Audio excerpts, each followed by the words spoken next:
Hey guys, what's up, it's Zyflin here, and today we're going to be taking a look at my Umbral Rhino build, and I still can't get over the really distracting noises that are in the simulacrum. I'm just going to mention this every single time that I make a video in the simulacrum, which is pretty often. So, this is an Umbral build for Rhino's Roar ability. I'm going to show you guys two different ones. This is by no means the best build ever for Eidolon hunting or whatever. It's all down to personal preference and what you want to use, of course. But there's two main stats that you should be focusing on, and that is your strength and duration. So this first build mainly focuses on strength, neglecting efficiency and range. I neglect range in both of the builds. Efficiency is more neglected in this build compared to the other one that I'm going to show you, where in the other one, I'm actually adding a little bit more on duration, but neglecting strength just a tiny bit compared to config B, right? So this one is going to be a lot more efficient, e.g. you're going to be able to cast Roar for a lot less energy, right? So if we go ahead and we take a look at the stats right here, so 75 energy for a single cast of Roar that is going to last 83 seconds, and it's going to give you a damage increase of 123.25%. And then the other build, it's actually 116 energy. 116 energy for a duration of 67 seconds and a damage increase of 170. So which one you want to use is entirely down to you. 75 energy is still a lot. 116 energy is still a lot. I personally would prefer config B just so I can guarantee that I'm going to one-shot an Eidolon limb, because whenever you are making a build like this, you want to get those numbers as high as possible to guarantee, that one-shot, right? But there are other things outside of just your Roar ability that you're going to be using to make it easier to one-shot the Eidolon. So for example, Shattering Impact on the Sarpa, Corrosive Projection. Corrosive Projection does work versus the Eidolons. For some reason, people have the misconception that it doesn't, but it does work versus the Eidolons. And, your Pure Radiation scope bonus on your Lenka or Rubico, your combo counter on your Lenka or Rubico, whatever you happen to be using, all of those are going to be used to buff up your damage, implying you know how to make use of all that stuff. But that's not what this video is about. It's about, Rhino's Roar build. So this is the one which has a lot more power strength, and this is the one that I would recommend that you go for if you're aiming to have Rhino as your go-to frame for Eidolon hunts, right? So I have Deadeye on here. You can swap Deadeye off for Corrosive Projection if you like, but the reason I have Deadeye on this build is because in an Eidolon hunt, you only want to be running 3 times Corrosive Projection because you're getting that bonus damage from using the Pure Radiation, right? It's 75% extra damage. So if your Lenka deals 11k in terms of radiation damage, 75% of 11k, then add it on top is your bonus damage because of the Eidolon's alloy armor, right? So that's why I have Deadeye on here, because your Rhino is going to be your outlier in that 3 times Corrosive Projection squad where you use Deadeye, which is going to increase the damage of your sniper, which is what you're going to be using versus the Eidolons anyway in most cases, right? So Arcane Momentum on here to speed up the reload of your Lenka, so you can build up that combo during the invulnerability stage whenever the Eidolon is getting back up, whenever you destroy all of their limbs, right? So that's whenever you build your combo for your scope, so you can make sure that you one-shot. And yeah, other than that, that is pretty much it. We have Narminder on here for our ability duration, and then we have Constitution for more duration, Augur Message for even more duration, Blind Rage, Transient Fortitude, Augur Secret, Umbral Intensify, and Pyro Drift for ability strength. Umbral Vitality on here for your bonus health. This is up to 550 because we're using Umbral Intensify, and then Umbral Intensify is up to 55% because we're using Umbral Vitality, right? In config A, it's just a little bit different. We have more duration on here, so instead of having Blind Rage, I have on Pren Continuity. And did I change anything else? I think that is the only thing that I actually changed. Yeah, that's just that one mod that I changed, and that's the difference between the two builds. Pyro Drift is from a 1 from the top down to a rank 2, so that's worth noting as well. Both of them have completely drained, right? So yeah, it's down to you which one you'd rather use. Like I said, 75 energy is still a pretty significant amount, and 116 energy is also a very significant amount. And because you're playing Rhino, you're expected to be using the Yunari focus skill tree to make the Yunari wisps for the rest of your team so they can take down the shield more efficiently.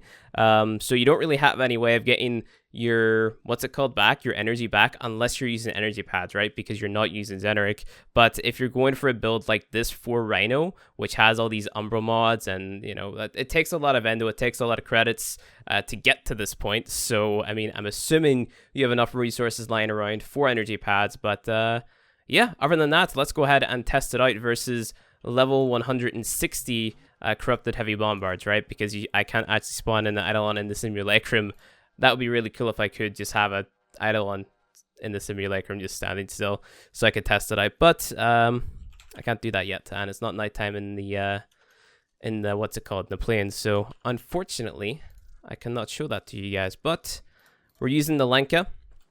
The Lenka is modded for pure radiation damage, and what I would actually recommend... Oh, okay, I don't actually have my ribbon on. This is the build I'd recommend to newer players if you were going for a Lenka build. So you have your Serration plus Split Chamber for your damage, Point Strike for critical chance, Vital Sense for critical damage, Vital Acceleration for the fire rate because this is a charge-up weapon, Vigilante Armaments for even more damage, and then we have, well, it's multi-shot, but it increases your damage, of course. Then we have our Radiation made with the Lenka right here, so we have 11k. So, quick note, before we move on, actually, I got a question in Discord one day, and the guy was like, he wanted to put in, you know, Prime Cryo rounds plus Hellfire, right? Because he wanted to make Radiation plus Cooled on his Lenka.